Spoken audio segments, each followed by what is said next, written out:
So right here we're gonna have some Barcelona breakfast. It's called a picadillo. It's like $4 for the espresso and the sandwich. This is called a bocadillo.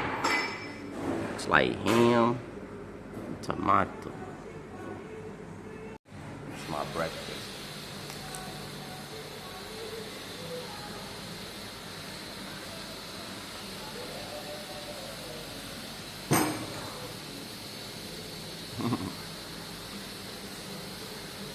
Barcelona.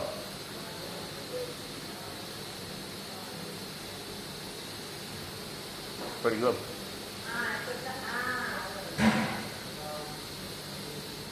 The bread's good here. The coffee's actually, I like the coffee here. It's not crazy strong. A lot of espresso places are super strong. Listen, I will say one thing, the espresso in Barcelona is smooth, man. Cheap, espresso cheap.